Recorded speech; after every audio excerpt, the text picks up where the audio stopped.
आज हम श्राद्ध पक्ष में रोज सुनन जाने वाली कहानी सुनाएंगे, जिससे हमारे पितरा न मुक्ति मिले और भक्ति प्रदान हो और मोक्ष को प्राप्त हो, हमें धन धान्य की प्राप्ति हो। एक समय पार्वती ने महादेव जी से पूछा, आप किस ज्ञान के बल से आप संसार के लोग आपको शिव कहकर पूजते हैं? मृगशाला उड़े रहते हो, अंगों में शमशानों की विभूति लगाए रहते हो, शमशानों की राख लगाए रहते हो, भस्म धारण करते हो, गलों में सर्पों की माला पहने रहते हो और मुंडों की माला पहने रहते हो। इनमें तो कोई भी चीज़ पवित्र नहीं, फिर आप किस ज्ञान से पवित्र हो? यह बात आप कृपा करके मुझे बताइए।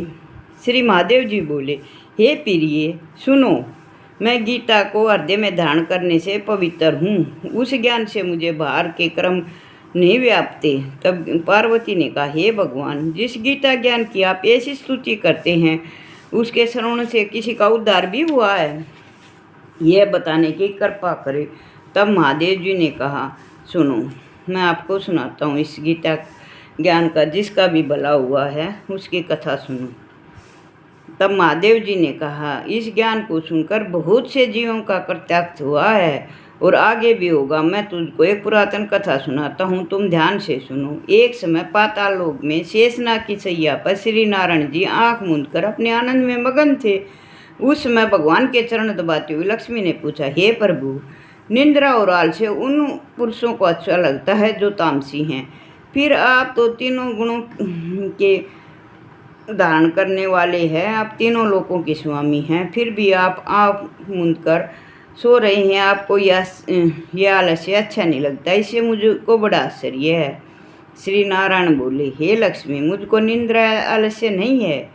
एक शब्द जो भगवत गीता में है, उसमें जो ज्ञान है, मैं उसके आनंद में मगन रहता हूँ। जैसे 24 अवतार मेरे आकार रूप हैं, तैसे यह गीता शब्द रूप अवतार है। इस गीता में एक यह अंग है, 5 अध्याय हैं, वह मेरा मुख है। 5वां अध्याय मेरा मुख है और 5 अध्याय मेरी जंग भुजा हैं। 11वां अध्याय मेरा हृदय है और मन है और 16वां अध्याय मेरा उदर है। 17वां अध्याय मेरी जंगा है। 18वां अध्याय मेरे चरण हैं। सब गीता के श्लोक हैं, वो मेरी नाड़ियाँ हैं। जो गीता के अक्षर है, सो मेरे रोम रोम हैं। ऐसा जो मेरा शब्द रूपी गीता ज्ञान है, जिसके अर्थ में मैं हृदय में विचरता हूँ और बहुत आनंद को प्राप्त होता हूँ। श्री नारायण जी ने कहा, हे लक्ष्मी, गीता ज्ञान को सुनकर बहुत जीवों का भला हुआ है, सो तू सुन, मैं तुम्हें सुनाता हूँ। एक शूद्र वर्ण का प्राणी था, जो चांडालों के कर्म किया करता था। वह तेल आदि का व्यापार करता था। उसने एक बकरी पाली थी। एक दिन वह बकरी चलाने के लिए वन में गया और वृक्षों के पत्ते तोड़ने लगा। तब उसको वहाँ एक सर्प ने डस लिया। तत्काल ही उसके वहीं पर प्राण निकल गए। मरकर उसे बहुत से नरक भोगी और नरक भोगने के बाद फिर उसने एक बैल योनि में जन्म पाया। उस बैल को एक भिक्षुक ने मोल ले लिया। वह भिक्षुक उस पर चढ़कर सारा दिन भीख मांगता रहता था। जो कुछ भिक्षा में मिलता वह लाकर अपने कुटुंब के साथ मिलकर खाता था। वह बैल सारी रात द्वार पर बंधा रहता था, लेकिन भिक्षुक उसकी कोई सुध नहीं लेता था, खाने पीने की भी खबर नहीं लेता था। कुछ थोड़ा बहुत भूसा उसके आगे डाल देता, चाहे वो खाओ चाहे ना खाओ। अगले दिन फिर बैल पर चढ़कर भीख मांगने चला जाता। कई दिन ऐसे ही गुजर गए। वह बैल भूख का मारा चक्कर खाकर जमीन पर गिर पड़ा और उसके प्राण नहीं छूट रहे थे। वह तड़प रहा था। नगर के लोग आवे और उसे देखें तो कोई उसे अपना तीर्थ का फल दे रहा था, कोई व्रत का फल दे रहा था, कोई अपने सब पुण्य उसको दे रहे थे, लेकिन बैल के प्राण नहीं छूट रहे थे, वह तड़प रहा था। वहाँ पर एक वैश्य आई। उसने मनुष्य से पूछा, कैसी भीड़ है, क्या हो गया यहाँ पर? तब उन्होंने कहा, इस बैल के प्राण नहीं निकल रहे, अनेक पुण्यों का फल दे दिया, लेकिन यह फिर भी तड़प रहा है, इसकी मुक्ति नहीं हो रही। तब गणिका ने कहा, वैश्या ने कहा, मैंने जो अब तक पुण्य किया है, मैं उसका फल इस बैल के निमित्त देती हूँ। इतना कहते ही बैल को मुक्ति मिल गई। तब बैल ने एक ब्राह्मण के घर जन्म लिया। उसके पिता का नाम सुशर्मा था। जब वह बड़ा हुआ तो उसके पिता ने उसको पढ़ाया लिखाया, तब उसको पिछले जन्म की बात याद थी। उसने एक दिन मन में विचार किया, मैं जिस वेश्या ने मुझे बैलियोनी से छुटाया था उसके दर्शन मुझे अवश्य करने चाहिए, धन्यवाद देना चाहिए। ब्राह्मण चलता चलता वेश्या के घर आया और कहा, तू मुझे पहचानती है? वेश्या ने कहा, नहीं, मैं तो आपको नहीं पहचानती। तू कौन है, कहाँ से आया है, तेरी मेरी क्या पहचान? तू एक ब्राह्मण, मैं एक वेश्या। तब ब्राह्मण ने कहा, मैं वही बैल हूँ जिसको तुमने अपना पुण्य दिया था, तब मैं बैल की योनि से छूटा था। अब मैंने ब्राह्मण के घर जन्म लिया है। तू अपना वह पुण्य बता, तूने कौन सा पुण्य किया था जो मुझे दिया था? वैश्या ने कहा, मैंने अपने जाने अनजाने में कोई पुण्य नहीं किया। मेरे घर में एक तोता है, वह कुछ पढ़ता रहता है, मैं उसके वाक्य सुनती रहती हूँ।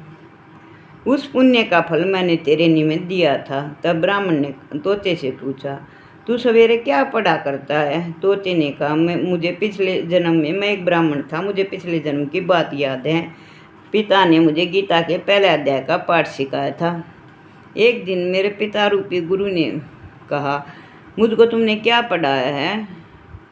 तब गुरु जी ने मुझे श्राप दे दिया, तू सूआ हो जा। मैं अपने पिता रूपी गुरु को एहसान तो माना नहीं, बदले में यही कहा, तूने मुझे क्या पढ़ाया? और उसने मुझे गीता का पहला अध्याय का पाठ कराया था।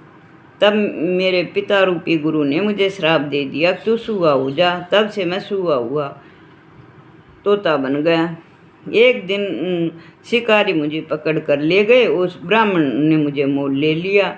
वह ब्राह्मण भी अपने पुत्र को गीता का पाठ सिखाया करता था, तब मैंने भी वहाँ पर वह पाठ सीख लिया। एक दिन ब्राह्मण के घर चोर घुस आए और उनको धन प्राप्त न हुआ तो उन्होंने पिंजरा उठा लिया। उन चोरों की यह वेश्या दोस्त थी, मुझे उसके पास ले आए और इसके यहाँ मुझे बेच गए। सो नित्य मैं वही गीता जी का पहला अध्याय का पाठ सुनाया करता हूँ, जो मैं ब्राह्मण के घर सुना किया करता था। यह वही गणिका है जो मेरे पाठ अध्याय सुनती रहती है, पर इस गणिका को समझ नहीं आता मैं क्या पढ़ता हूँ। वही पुण्य तेरे निमित्त इसने दिया था, जो जाने अनजाने में भी गीता के इस अध्याय का इस पाठ का श्रवण करता है, उसको मुक्ति, उसके पितरों को भी मुक्ति मिल जाती है। सो हे लक्ष्मी, वैश्या ने भी भले काम ग्रहण किए, वह भी उसने वैश्या छोड़ दिया और अच्छे कामों में धर्म के पुण्य में लगी और नित्य प्रति स्नान करती और तोते से पहले अध्याय का पाठ सुना किया करती थी। इससे उसकी मुक्ति हो गई और तोते की भी मुक्ति होगी। हे नारायण,